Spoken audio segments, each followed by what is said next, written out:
Hi, and welcome back to the No Matter What Club. Our guest today is Dr. David Fawcett, a clinical psychotherapist, certified sex therapist, and substance abuse expert with over 25 years in the field. He's worked across every level of addiction and mental health care and has served as a national facilitator for the HIV Spectrum Project with the National Association of Social Workers. David is the author of Sex Under the Influence and his latest book, Lust, Men, and Meth, A Gay Man's Guide to Sex and Recovery, a compassionate, practical guide for navigating the intersection of sex and drug addiction. Welcome to the show, David.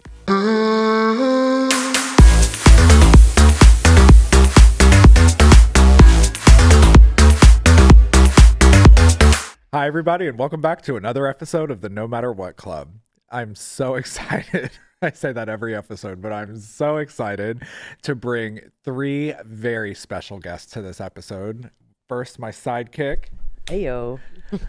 Mell McCracken, our National Director of Chemsex and LGBTQ programming, and our Chief Clinical Officer at No Matter What Recovery, Jessica Steinman, and also Dr. David Fawcett, author of Lust, Men, and Meth, and his new book that we will be talking about, the Lust, Men, and Meth Study Guide that he co-authored with Dallas Braggs. So excited that we're all in the podcast studio today. Thank you for being here. What a treat. Happy to be here. It's an honor to have David here because, well, actually, Mel, do you want to share a little bit about your relationship with Dr. David Fawcett? Sure. I can share the first time we met. It was, I would say the first time I met David was at a LAGPA conference, and it was the first time that I had ever presented on anything. And I was presenting on Chemsex, and I had kind of been working in the trenches for a couple of years, felt mildly confident, and Mr. Fawcett walked in and took a seat and was there in my presentation and said the most wonderful things to me afterwards. And that really set a course, that set something in motion for me, having you there and affirming these things that I was so passionately speaking about, saying, yes, you're on the right path, keep going. And we've been friends ever since. And I look to you. A lot of restaurant meals down We've had under the best meals belt. together. That's our tradition. All over the Wherever world. city we're in, we'll get together and eat. And yes, we've been able to meet all over the world. Well, which it is was incredible. funny because Mel was like, I haven't seen David in a few months and we're going to have dinner in Paris. At the same time. Literally all over the world. Yeah. And No, but like you were young, I didn't know who you were, but boy, you were talented. You could tell, right? You're really natural. So, you. and you've gone on. Yeah. Look at this. yes, right. And I mean, I'm always looking to you for like supervision and inspiration, all the things, right? Because you've been working in this field and with this population, I think, longer than anyone I know. So, Yeah. David, how long have you been working with the chemsex population? Since the late 90s. Oh, wow. I think I opened my practice in 98 and really almost as a sex therapist because I had burned out on addictions. I was like over it. I did 10 years of addiction work and I wanted something different and got certified in sex therapy and opened my door to the gay community basically at that time. And everybody was coming with sex problems caused by meth. So, but there was nothing to look at in the literature about methamphetamine. So in a way that was kind of pioneering because nobody was doing anything. Who knew? Actually, I just put this together. All three of you were CSATs, right? We are. Yeah, that's Yeah. amazing. What is a CSAT? CSATs we are certified sex addiction therapists. And that is something that takes about 2 years to work through certification under a model that was created by Pat Carnes and the sex addiction model. And we all did it at some point because it's important. It's a really important thing that gets... To me, it's the closest certification for chemsex Yeah. because it incorporates the sexual side, which most drug specialists of any training don't get. Right. And it's so important with chemsex because it's half the equation. So that skill. So the chemsex is the fusion of compulsive sexual behavior with with crystal meth or any other substances, stimulants. Yeah. And then, David, why does it? I really find this really interesting. So the difference between sexualized drug use and chemsex. What is the difference there? Yeah. So it's really the same behavior. If you take it back, right, it was just kind of like, as you mentioned, kind of an intentional fusion of the drugs and the sexual behavior. The chemsex label was coined by actually a friend of mine named David Stewart, who's passed away now in London. who was working in a National Health Service clinic and was seeing just a lot of it in Soho, in the gay area of London, and felt that this thing that he was seeing was more than just using drugs and having a lot of sex. It was a way of managing the grief, the loneliness, the generation of HIV and AIDS that had kind of left this shadow over the community, and just the kind of the special social experience of gay men. So it's just, and so he wanted to really preserve the cultural context of chemsex. And so I really try to honor that, because there is something to it, right? There's something special about the MSM flavor of chemsex versus sexualized drug use. And MSM is men who have sex. Sorry, yes. Yeah. I obviously have lived experience with it, and seeing it on the other side, having a definition to what I was partaking in really kind of helped me understand the behavior behind it, because it I just look at it as a very dark time. And so now that I'm looking at it through a therapeutic lens, it really just brings context to why I behaved the way that I did. And do you think that apps are a huge part of chemsex? 100% of the time, apps are used in every relapse at some point. Apps or websites.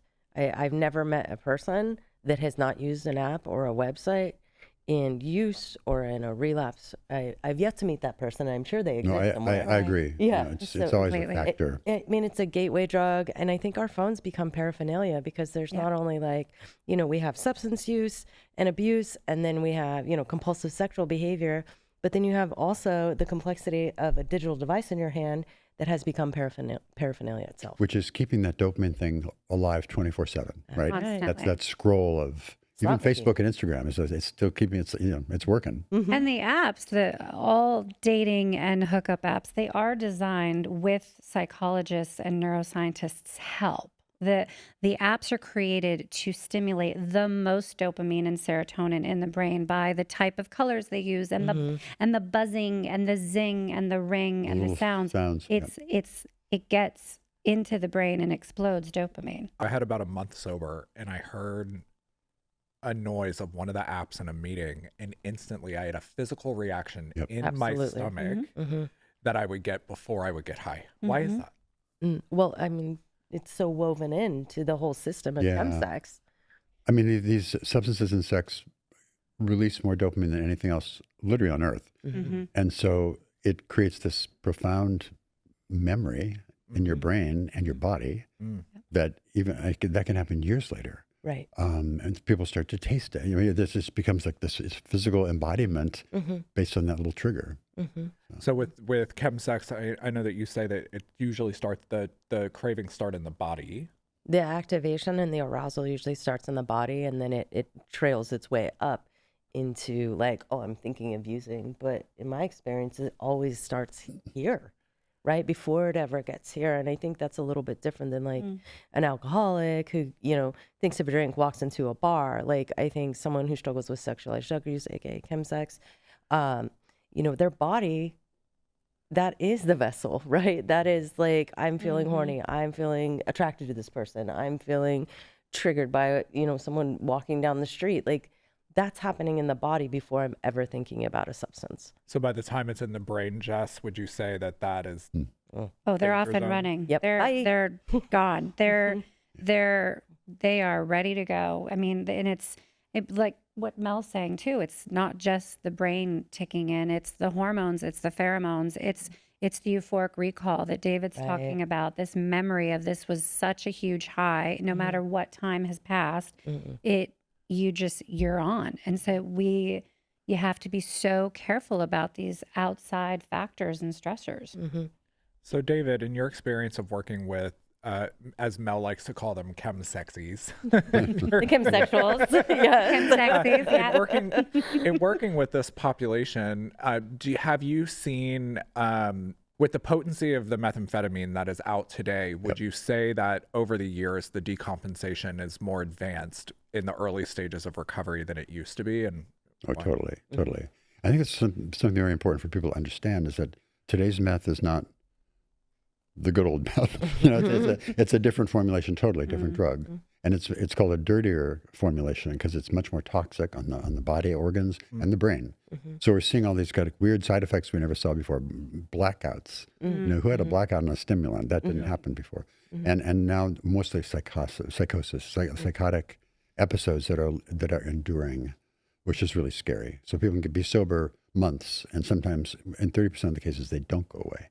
So that's a whole new thing.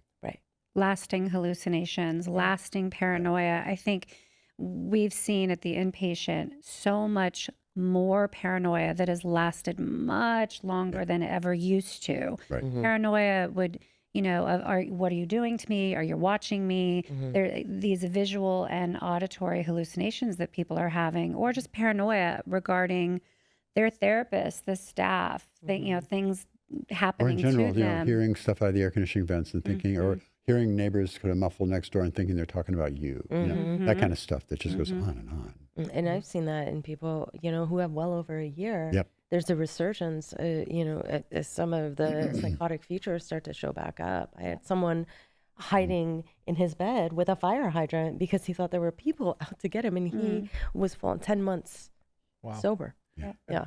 And Mel, when we have someone that admits it's an active psychosis, what would you say the steps that we take it, no matter what recovery, are to really work with someone that's in that state? Well, I think safety and stabilization first, right?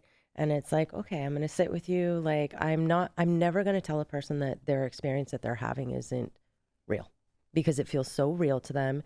I'm not going to go up against any sort of paranoia or suspicion at all. I'm just going to sit with them. I'm going to listen, and I'm going to try and regulate, right? And then, of course, like psychiatric support, like that's really important, medications, things like that. So. I think that's so important. I think a lot of people would think it's so counterintuitive to not say, no, they're not there. Right. No, you're safe. You're fine. That's not there. They're not saying that. No one's here in the room. No one's. That is going to go so, even though we would think to do that to help someone feel safe, it feels so not safe to them because Kind of patronizing. Yeah. Can be. If to truly feel as real as it does feel for them, to say that it's not, you're immediately breaking that relationship, and they're not going to trust you, and they're not going to want to stay. Yeah. David, when people are under the influence of methamphetamine, would you say that riskier sexual behavior is something that people participate in under the influence of GHB, crystal meth? We're seeing a lot of ketamine right now, a lot of party drugs, PNP scene. In terms of risky sexual behavior, would you say that is synonymous? Totally. For a couple of different reasons, right? One is the disinhibiting effect of these drugs. Like people lose the prefrontal cortex, the part of our brain that's kind of the adult in the room, that kind of goes offline. So there's no chaperone, if you will. And so people just go, they're very disinhibited. The other thing, though, is that what we call the arousal template, right? And tolerance because of the drug. The more we use any drug, but it's particularly true with methamphetamine, very quickly we need more to get the same kind of intensity. And so that leads us down these kind of dark rabbit holes of sexual fantasy into some stuff that can be very, in fact, troubling for people once they start to clean up. But what that does is get into these kind of really crazy sexual scenes. No matter what recovery, when people are getting sober, one of the reasons that we see a lot of relapse is because people want to engage in the kind of sexual behaviors that they were engaging in when they were actively using. And we notice that sex takes people out really, really quickly. We've had so many clients, I know we've all probably individually in the treatment center, that will say, well, but you're trying to, put me back in the closet, or you're not letting me be as sexually active and free as I want to be. And it's trying to explain to people that certain behaviors that they're doing sexually, there's nothing wrong or bad about them. It's just about the fact that it's going to cause them to possibly relapse. So I've had clients, they'll say, if you're going to go to sex parties, you want to engage in this, let's pause on it. I'm not saying never go to a sex party, but if you do go to a sex party too early in your recovery, being in that environment is going to wake that dopamine and wake those euphoric recalls that make you want to end up using drugs at the same time. So maybe putting it on a shelf for a second would be something that we recommend. Absolutely. Like, I think you need a period of time, especially, for people that are seeking treatment or seeking help. Like if you're willing to put, methamphetamine and GHB on the shelf, like to get sober, you're also going to be under the influence of a very powerful neurochemical cocktail around sex, right? So it's important. Like I can't write a relapse prevention plan for someone who is high. So it's kind of the same thing with that. It's like, if you're willing to put this down, why don't we do an exploration? And I always frame it as like, this is just inquiry about what you like, what's pleasure, what's euphoria, right? And I think in the chemsex settings, it's more geared towards euphoric experiences rather than pleasurable experiences. And yes, those euphoric experiences feel good, but they're also built on intensity, and there's not a lot of intimacy happening in there. So if someone really wants to kind of explore who they are and like what they like and what they want, you got to get out of the water to learn how to swim. You know what I mean? Yeah, totally. And I think what I really focus on with our clients too is, I specialize in love addiction as well. So it's when they'll say, okay, I'm going to do it no matter what. I'm going to listen to you. I'm going to put sex on the shelf. I'm going to hit pause. I'm going to be abstinent. But then they start that romance seeking, validation seeking, flirting, but I'm not having sex with them. But they don't realize that they are igniting almost identical, similar chemicals in their brain and adding that new one of oxytocin, which is that yummy love chemical. So they're not physically having sex, but they're engaging in flirting and what we call attention seeking, validation seeking.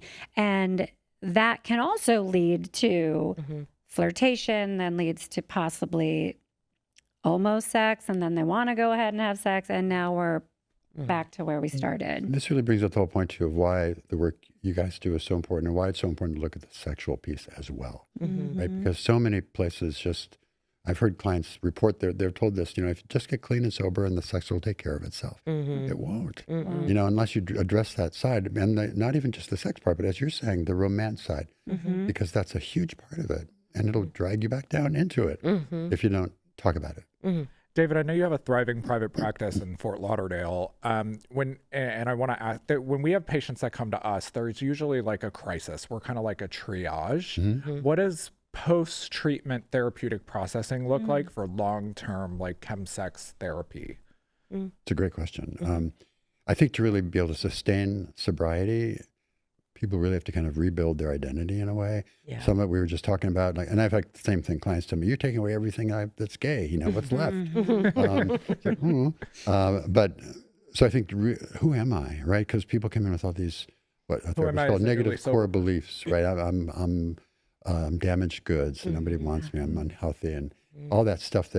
That's a long process, right? A lot of guys that are experiencing trauma, that's a long process, and you don't have to start trauma work too soon. Right. Because they don't have the structure to deal with it. So it's a long process of just kind of working.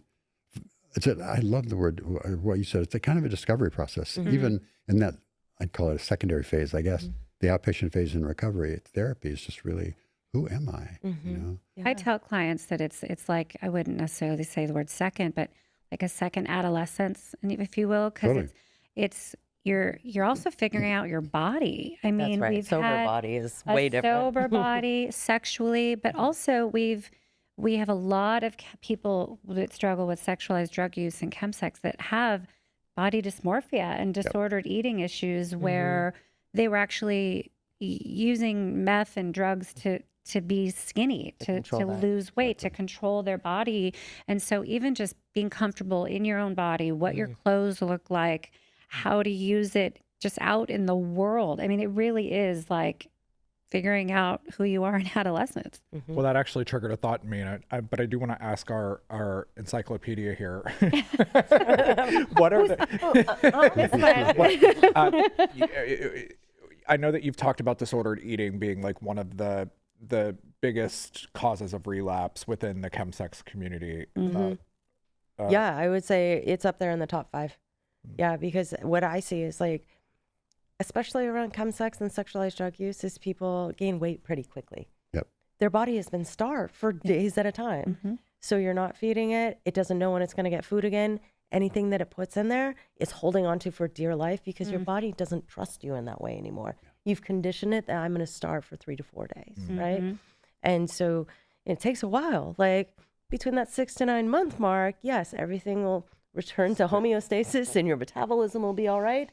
But in the beginning, like it's really hard for people to kind of tolerate even, let alone being in your body and then being in a much different body. Because like you were saying, in these settings, like there's a lot of trauma that happens. And I think, I want to go to, my childhood and this and that, but that's not the most recent trauma, right? And this is the thing that maybe we should be talking about that directly relates to your felt experience in your body, right? So it's like returning to the scene of crime for a lot of people. In many ways, waking it up. It's been frozen or disconnected, right? Yes. And so to heal, we have to really kind of reconnect with that, and that hurts. Yeah. And that has to be talked about. Right. That doesn't feel good for a lot Well, in of addition people. to that, some of the mood stabilizers that are used in early sobriety, or some of the medications that a side effect of that medication is weight gain or eating, and so I think that that also in combination with that, there is a little bit of weight gain in the beginning of getting sober from stimulant use. But as y'all were talking about this, I was thinking, so I started using drugs when I was 16 years old. So when I got sober, not only was I, learning how to deal with the trauma and all of the things that happened during my addiction, but I also learned how to develop life skills. I had zero life skills when I got sober. Someone had said once that when you start using, that's kind of when your maturing stops. And it did. It's arrested absolutely- development. yeah. It's right there. Yeah. David, what led you to this work? Good question. I want to know. Wow. Sorry, that was a... Like straight up. Oh, here you go. I want to. Well, I'm in recovery myself for many years, but not from meth, from alcohol. So recovery really saved my life in many ways, my physical life, my emotional life, and all that. So in mid-career, I went back. I was not a therapist. There's a second career, right? I became this and really wanted to work with gay men, and mostly around the HIV angle, because I was also diagnosed in '88. I mean, I'm a long-term survivor, and that's kind of my generation. The thing that David Stewart was talking about with Chemsex, it's part of the whole package, really, with the drug use. So I really wanted to do something about that. And I was also really angry that I was seeing all these guys who had survived HIV and AIDS succumbing to Chemsex, right? It's like, really? Right. So that's really was my motivation to what can we do about this? How powerful is that? There was a need in the community, and I think the stars just aligned because before I even worked in this field, I got sober in 2015, and if I remember correctly, I think Less Men and Meth came out. What year did it? 2016. So I remember I was a year sober, and this book came out, and I read it. And it was the Velvet Rage. There were books that I was reading at the very beginning of my sobriety that was really beneficial to me. So thank you for providing that resource. Wonderful to hear. Yeah. Jess, I'm going to ask you the same question. Oh. What led you to this? Well, I am also in recovery. I'm a recovering sex and love addict. That was brought up in last season's podcast.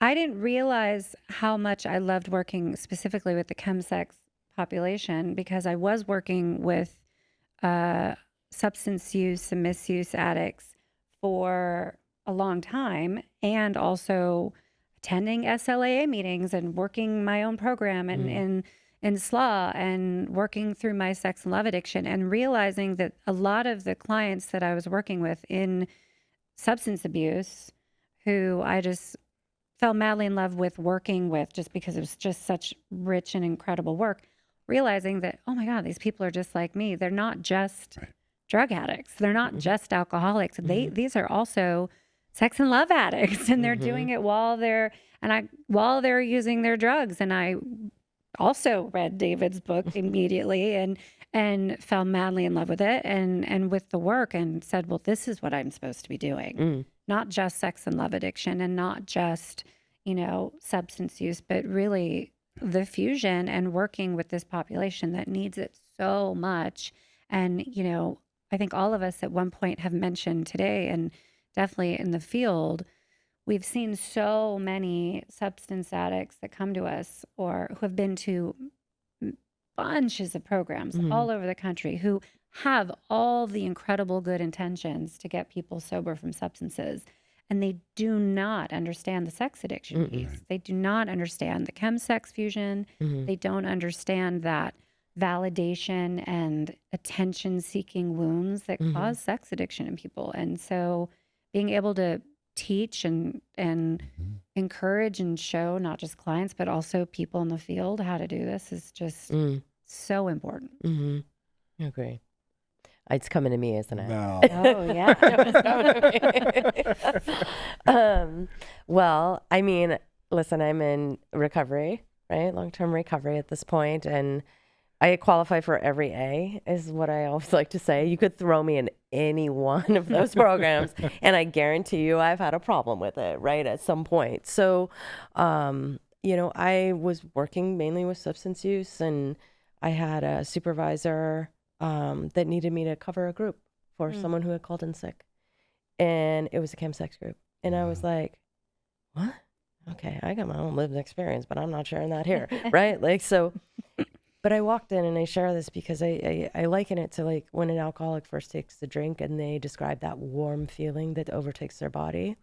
I walked into that group and I swear to you, it was like heaven opened, a light came down and said, this is the path. This is the path. Just say yes to this path. And from there on, I've just said yes to the path. And I've been really passionate about research, learning, educating, kind of theories and being able to pull all these things together. And I've been really blessed. And I'm so grateful to have had wonderful leaders in this industry just kind of say, go through that door or go through that door, or this is the way. And I just follow the yeses where they are because my heart lit up in a way I'd never experienced when I ran that group. It's as you were talking about that, I was thinking about us opening in Chicago, and it was just kind of like, again, everything with No Matter What Recovery and me and Tony's experience through, opening No Matter What, and then opening No Matter What Recovery Detox, and now opening No Matter What Recovery Chicago. It's just like the stars have aligned and the universe just said, here, this is in front of you. And as you were saying that, it's just like, as a drug addict and alcoholic, I'm so grateful that I have the ability to, like, as other people are speaking, just to say, like, how can I apply this in my life and this positivity and not to miss these opportunities. Because when I was out there and I was high and I was, doing my thing, I wasn't paying attention to anything except myself. Right. And, for me, my crystal meth addiction was very selfish. It was a very selfish, dark addiction. And I, anything that mattered to me, nothing mattered to me. All bets were off. It was me, crystal meth was my best friend until it wasn't. I compare that use, like, it is a relationship that takes over your life. And it's like The primary being in love with a narcissist. All addiction. It takes away all your friends. It isolates you. It abuses you, but there's that intermittent reinforcement of like euphoria. So you keep going back. And Don't want to be without you. Can't take. Please don't break up with Right, me. And it's I'm like- not going to break up with you. Like I get. All addiction. All of them. All the A's. Yeah. Like it is a relationship with that part of us, and the grief that you have to work through and go through when you are done with that relationship is immense. It's a hard breakup. And I've seen a lot of therapists don't understand that either. I think they kind of skip over the grief part, Right. Like, let's get you sober, let's start you on your path to healing, and we're on our way, and that kind of bypass thing. And boy, there's a lot of process work that needs to be done to let go, because it is such an important relationship in our lives for so many years. Right. Yeah. It's the one constant in many ways, the one predictable thing, the one that does not, the one thing that we can control, that doesn't judge us back, that doesn't, no risk, Right. except the obvious risk. Right. Well, yeah. And I mean, a lot of people go there for community, Yeah. right? And there is a community, and I don't want to disregard that. And I think that it gets where it's going eventually. But the connection piece and the community piece and like feeling, it's inhibited and non-judgmental, and like I can walk into any space, doesn't matter what body I'm in, how I look, how I feel, what's going on with me. How old I It am. does not matter. anymore. Yep. Right. And I am free to do whatever I want. And so I try not to disregard the grief of the community piece on that too. Right. Yeah. Because you are losing I mean, something. you have to say goodbye to these friends that were these places you enjoyed being. We've asked people to move out of their apartment because it's unsafe to live there by yourself. Right. And, you have to cut off a really big part of a lot of parts of your identity. I mean, for me, and I think this will be an interesting topic, is one thing that I feel like my addiction took care of was my internalized homophobia. I grew up in the South, and I had to behave a certain way, or I thought I did, the way that I presented in the world. And I've shared this a lot, like, getting into the gay lifestyle, there's, an emphasis on being masked. And so I navigated these spaces, and, I feel like when, I was in my active addiction, I didn't care about any of that. Right. And Goes it was away. just gone. Shame killer. Right. Right. Yeah. I was full of shame, and getting sober. Well, they say in the rooms, it starts with fun, and then it turns into fun with problems, and then it just turns into Now with problems. And so, luckily, when I got into the rooms and I had the ability to go to treatment and work with a therapist and get sober and work a program, and I got a sponsor, for me, it was like this, it took a lot of people to help get me to where I am, and it's still daily work. David, with very long-term sobriety, how, working in this field, how do you make sure that your heart and your sobriety are taken care of at the same time with working in the field? Yeah, that is a huge question. You're right, because I think maintaining that balance, I know just there's a lot of kind of vicarious trauma and grief just from witnessing this work and walking alongside these guys and the experiences they've had and the damage they've experienced. So, I mean, there's a lot of that I have to process and take care of. But also I had to really remember that running groups or doing this therapy is not my own program of recovery, right? Right. And it's so easy to kind of, try to get double credit. and you can't. And so I have to make sure I take care of myself in that regard. It's common in our field for people that are sober that, that get into this field with the best of intentions. They're sober, they want to work in the field, and then slowly but surely they're not in the rooms anymore. Their program. That's what you just said, because I have a lived experience of that. Like in Los Angeles, in Metro Los Angeles, I cannot go into a room that is an LGBTA meeting or even non-LGBTA meetings and not know someone. So for my recovery, I have to drive like 45 minutes outside, like where y'all are. Like, I drive deep into the valley to find my recovery because I need to be able to be open and honest and share about where I'm at and not worry if a client's going to be like, oh my God, Mel said they're not doing good. Like, you know what I mean? Like I worry about that. So I drive far and wide, to find my recovery because that is nourishing.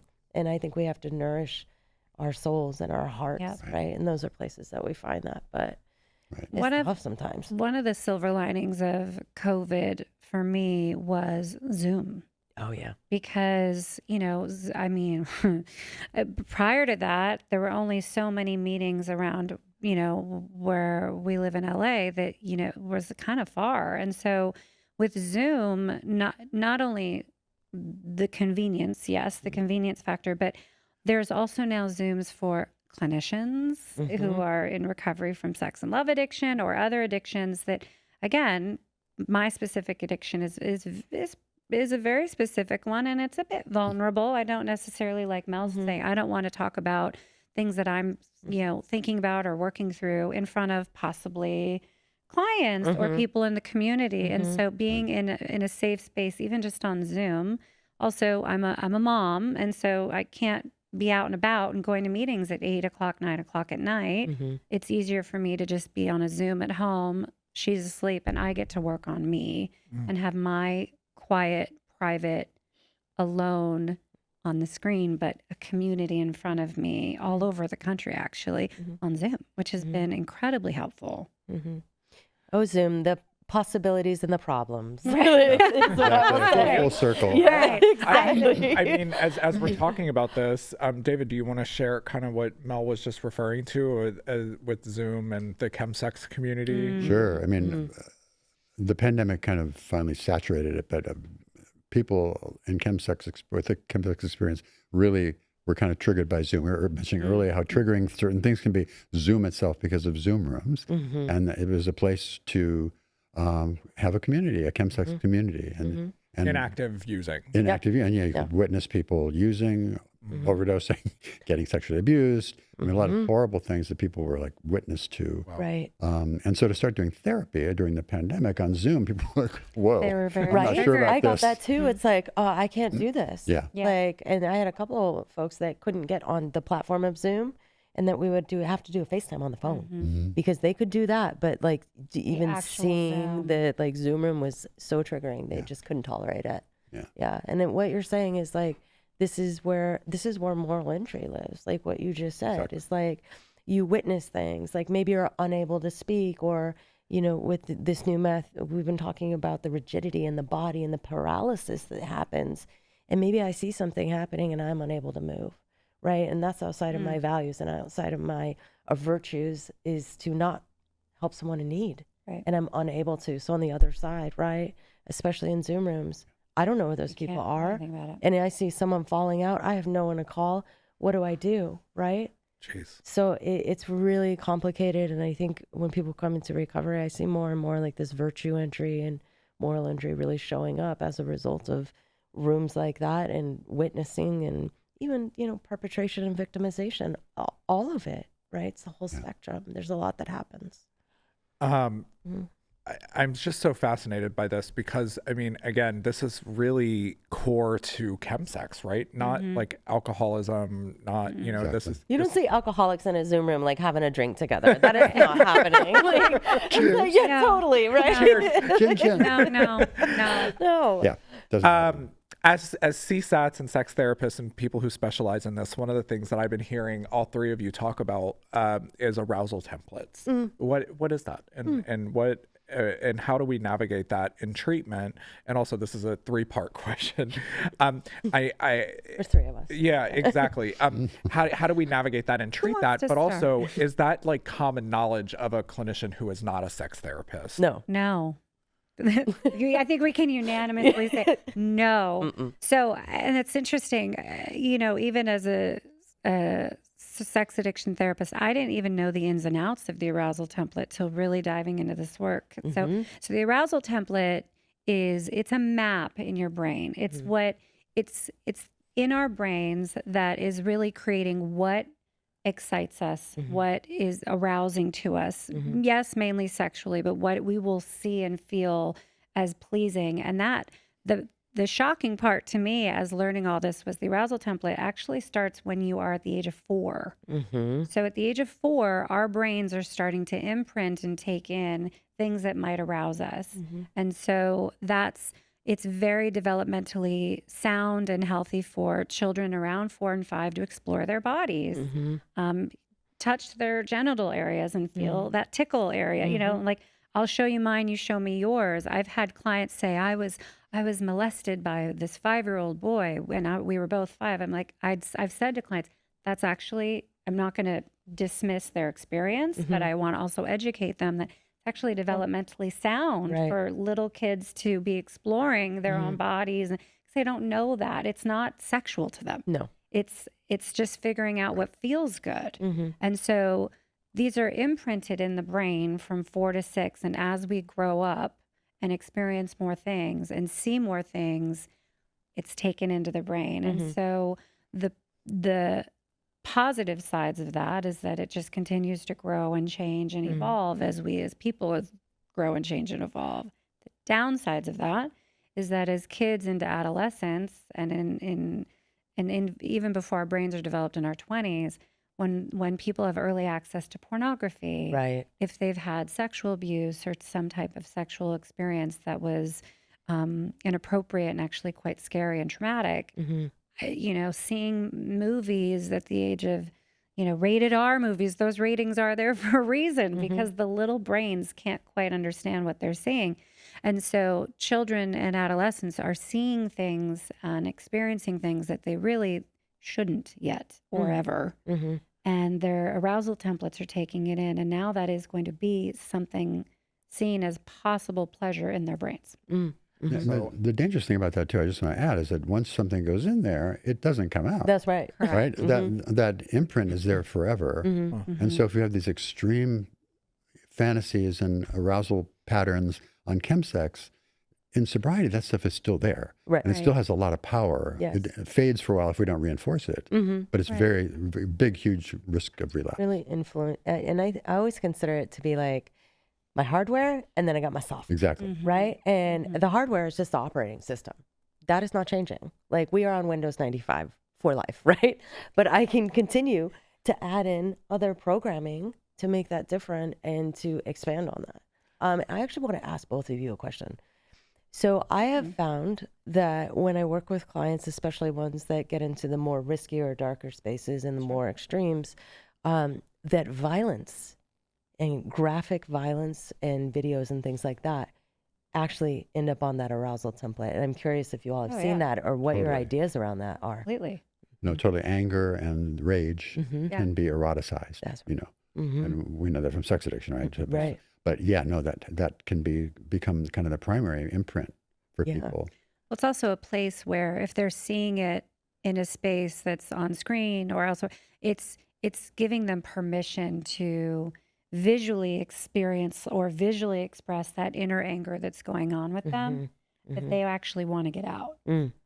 I had a client, I taught a group at No Matter What this week about arousal templates, and one client was bringing up, actually got very upset at this information and was very triggered because they have a past of being sexually abused as a child. Yeah. And so when I shared this information, the client was like, well, I'm just great. So now you're telling me I'm fucked and I'm not going to know how to have healthy sex. And I was, thankfully, we were all able to really take a time to process what this client was saying, but also, sharing that you can't take these things off your arousal template, right? But you do get to make sure that you're aware of it, understand what it's done to you, and put those pieces of your arousal template, I called it putting into hibernation, right? So these things that might trigger those aspects of your arousal template, you're not going to engage in those activities or participate in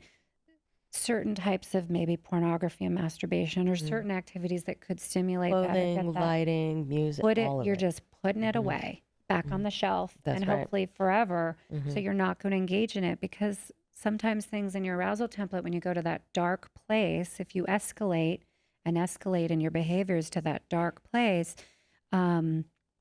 it's in there and it brings up so much shame. It can't go away.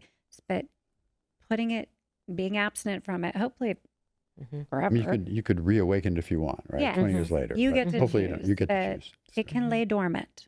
Right. I want to say, sorry. I was going to say, is that synonymous with chemsex? Is like I don't want to use the word damaged, but Injury? An injured arousal template, is that synonymous with engaging in chemsex? You can safely say that. Yeah. I use the word hijack, right? Chemsex kind of hijacks that. I just want to make a point, though, of what you were talking about. One of my great concerns right now is this, the ability of AI to create these generated images that are extremely violent. People's darkest fantasies now can be visual. Right. And that's like in the past year. It's going to be a huge... It's a big problem. Huge problem in not just the chemsex or sex addiction community. We're starting to see it now, but it is going to explode, is that people are creating images about things that are illegal or just very illegal. Absolutely illegal, absolutely inappropriate, non-consensual situations. AI can, I don't want to give ideas, but it's out there. Right. AI can create this image, including and so they can watch it, Yeah. they can masturbate to it, they can engage in it on screen, but it's not a real person. Now I have clients that have deleted all the apps, done with got the blockers and all the things, got off social media, and then they have right? Or sorry to name it, but I'm naming it. That gives them free pornography. All you do is enter in a prompt, and so that is the that is the next. First it was Sniffies, and now we're up against AI. I'm like, come on. Sorry, I'm calling people out by name, but it's fine. I feel like it's always going to be something, It's always going I to think be, it you is. know, and it's always going to escalate to something And- bigger. and I think adapting and talking about this is so important. David, I want to talk about your new study guide, but before we get to that, Mel, how do we tackle all of this with newly sober people at No Matter What Recovery? What, the AI of it? All of it, just okay. like just I'm arousal. not sure on the AI of it all. That came out last week. Worked on the Come back AI next week. curriculum.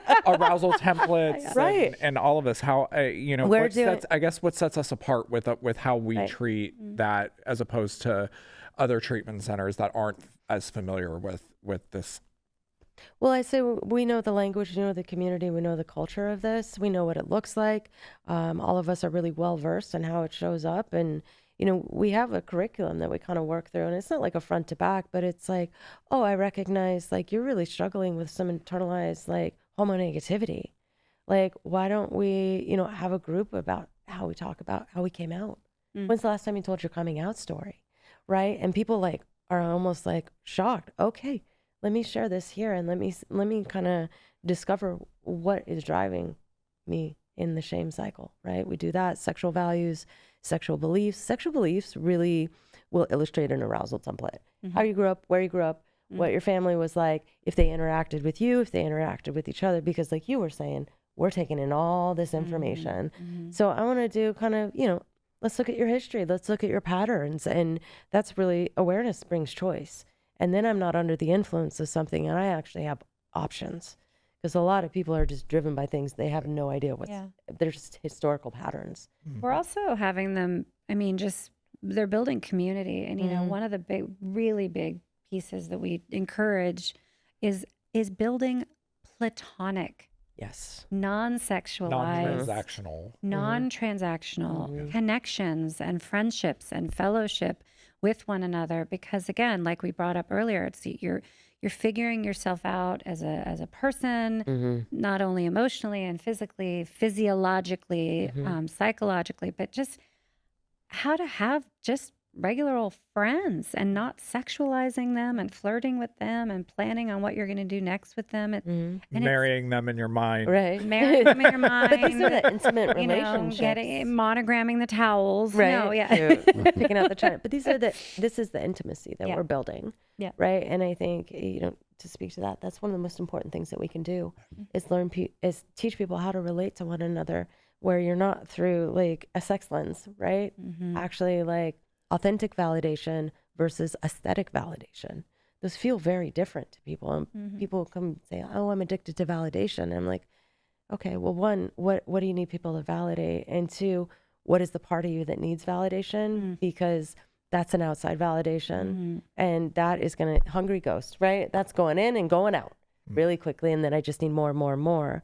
But when I can actually open up to connection and intimacy and into me, you see, right? And then I actually have a chance to receive and give authentic validation, which feels very different. I love that. So David, the new Less Men and Meth study guide. Yes, tell us about Yeah. it. Tell us about it. Yeah. So Less Men and Meth came out in 2016, 10 years ago. And it needed a freshening up. But I've been, literally every day I get emails from people around the world saying, your book spoke to me. I see myself in that book, And so there's something a little bit magical in the writing, and I didn't want to tinker with it too much with an update. So in the study guide, it's a study guide for the book, but it's also, the first half of it is kind of an essay updating things, right? It's not just meth, it's these other drugs. It's not just gay men, it's other people. We talk about kinky behavior, a little bit of harm reduction in there. So just expanding the notion of what Chemsex is, sort of bringing it up to date. Yeah. And then I collaborated with a guy who named Dallas Bragg, who was able to really create some beautiful questions to really go down in deep in the essence of the book. And it's constructed so you don't have to have the first book if you don't want it. It helps, but there's little summaries of each chapter in the study guide. Amazing. So, yeah. And then your sophomore book, Sex Under the Influence, I mean, that is something that I give to clients almost immediately. Mm-hmm. That's a lot of tools. In Yeah, there. it has so many tools, and it's just a Less Men and Meth is fantastic. But there's something about Sex Under the Influence that I don't know. I find that the reader can ingest a little bit more because maybe it's shorter attention spans and treatment and things like that. Yeah, So, yeah. but I also wanted to give you a plug for that one because I really you. like Sex it. Under the And I Influence is also on wanna- my nightstand. Yeah. If Yeah. I can just say, Les Men and Meth, the Spanish translation has just come out. Yes, It's and available on Amazon, in German too. Yeah. and it's also in German. Yes. Yeah. I love that because Incredible. obviously this is a worldwide issue. Oh, yeah. Oh, yeah. And access to these resources are few and far between. And the thing that I love about it is not everybody can come to No Matter What recovery. Obviously, but you know, there are a handful of programs in the country that specialize in treating chemsex, and we are one of them. And obviously, And they are out there. Like, yeah, I don't want anyone to be discouraged and think, oh, nobody knows, you know, my struggles, because there are treatment centers out There there are. that yeah, there are. know all the nuances and intricacies of it. And I think that that's really important to say. I mean, you know, while I guess what I should say is you are not alone. If you are struggling with sexualized drug use or chemsex, there are many folks that struggle with this, and we are just one resource. But I think having Less Men and Meth and Sex Under the Influence and now the study guide accessible worldwide, it just it helps me know that I'm not alone, and I'm sure anybody else that's struggling, there's a resource for them at home, which is really important. And even the Spanish translation, because I've seen some studies and some statistics about BIPOC folks and chemsex, and you know, the margins are really high, like 60% don't actually get the resources that they need or the help that they need in their BIPOC folks, right? So that is going to be a revolution for many, many people. Yeah. Well, I also want to say, just speaking about resources, both Dr. David Fawcett and No Matter What with Mell we have a weekly group, a drop-in group online. So people all over the world, if they can't be in treatment or go to treatment, or they're struggling or just want to build that community, and it's really around chemsex and sexualized drug use, Dr. Fawcett runs a group on Tuesday nights on Zoom, and that can be found on, if you Google him and look up his website, it's on there. And then we have virtual chemistry, which Mell leads. I sub sometimes on Wednesdays, and that's on our website for No Matter What. It's called the Virtual Chemistry. But again, we have people, mainly men, but people from all over the world signing in, just needing to have that space to talk about sexualized drug use and chemsex. I led the group on Wednesday with Mell doing podcasts, and you know, we talked about arousal templates.